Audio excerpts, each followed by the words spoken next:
Hello and good morning, good evening, good afternoon, and welcome wherever you're watching live on A1R Radio and Moonstruck TV, or if you're on catch up, where were you? So it's been a couple of weeks. I've been away. I've been all around the world UrbanMonking, but now you can see I'm back in the monastery. So I want to start today looking at, as my usual show, Mindfulness 101 and why thinking is killing you. Let's start with a couple of quotes. So get your pen out and write this one down. Every day is a new life to a wise man or person. It's biblical, new man. But if you think you go to bed, you go to sleep, really, let's look at that as if we were dying. Okay, you go to bed, you die. You wake up in the morning, it's a whole new life. So let's get rid of what happened yesterday. Let's get rid of the things, the baggage that we're carrying from previous times, previous lives, previous moments, previous experiences, and put them to one side and start afresh. And there's a couple of other things, and I've been thinking about this while I've been away doing my trip and my counselling and my journey around the UK.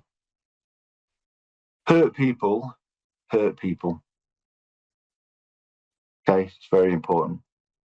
So when you come into conflict with someone else that doesn't necessarily buy into the way you think or the way you are, and starts to confront when you say something or do something that they don't appreciate or they don't like, just realize and remember they're angry at themselves, not at you. People don't do things to you, they do things for themselves. And it's just very important that we remember that if we're going to be living in the moment and being present, living now, nowism is where it's at. You've got to remember that whoever confronts you, or whoever's angry or bowls you out for whatever reason, it's not a personal thing. It's not for you to take into your heart, to carry that baggage around. It's something that they're struggling with, something that's triggered them. Maybe it's your behavior that's made them think about something that happened in the past. And interestingly, just recently, a very, very good friend of mine moved away some time ago and things didn't quite work out. And guess what? His partner blamed him. You took me away. I could have done this. I should have done that. I followed you and you wanted me to do this, but I could have done all those other things and I'm missing out on family and friends.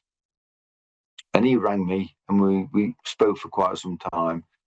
And I said to him, hurt people, and people don't do things to you. They do them for themselves. And it's very important. Write it down. It's something that we need to look at and focus on and be conscious of every single day. She was upset. She was annoyed. And she took it out on the one person that she realized that she could vent her frustrations at, shall we say. And that's something that's typical of people in the modern world, while I've been away, I've done a lot of counselling, and people have got all this kind of baggage and these bags of boulders that they're carrying with them. And there was a story that I tell people when I do my public speaking.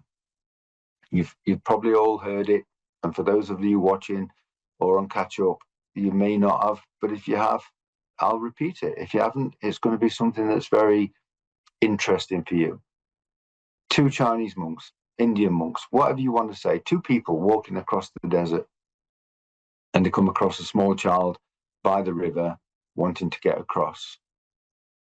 Can you take me across the river? Can you help me get across to the other side? So one of the people, the monks, the Chinese, the Indian, whatever you want to say, picks her up and carries her across. 5 hours later, the second person that was with the first monk, if you like, why did you pick that girl up? You know we're not supposed to engage. We're not supposed to speak to people. We've taken a vow of silence. We should be carrying on and not engaging with these people. And monk number one said, I put her down 5 hours ago. So let that sink in. It's quite simple. Monk two was carrying that thought of what monk one had done that was wrong or, in his mind, incorrect. For 5 hours, he was chewing that over in his mind. Why did he do this?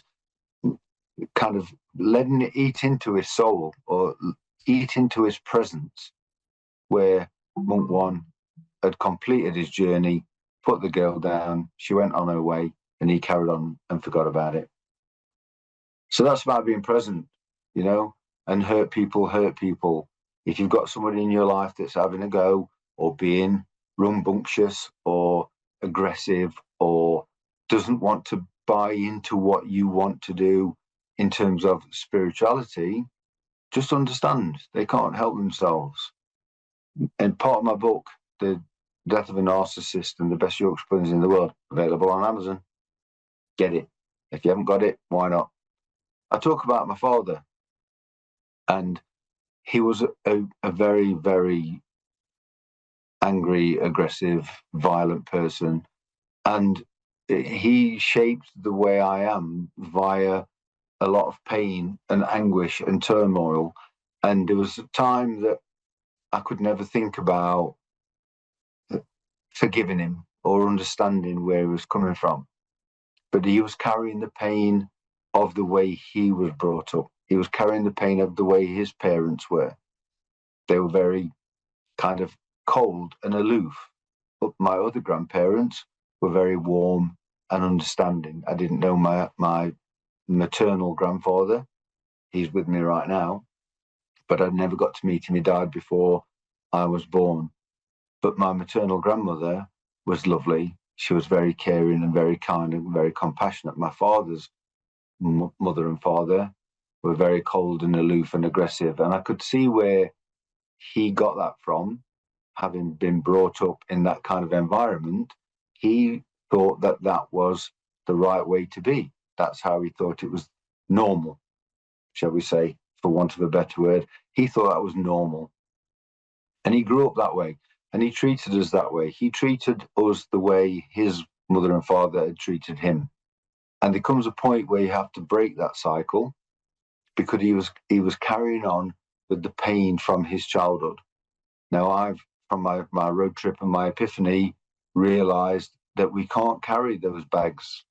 We can't carry that baggage. We can't carry those traumas and anxieties or anxiousness from a previous time that we had no control over.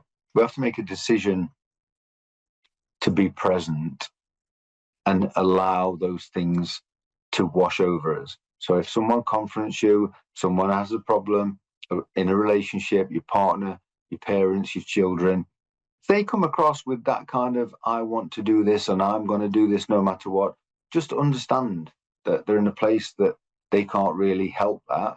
They need guidance. They're carrying that baggage, the fear of tomorrow being as bad as yesterday. You know, we hang on to the past, that causes depression. We worry about the future, that brings on the anxiety. We panic that tomorrow is going to be as bad as yesterday.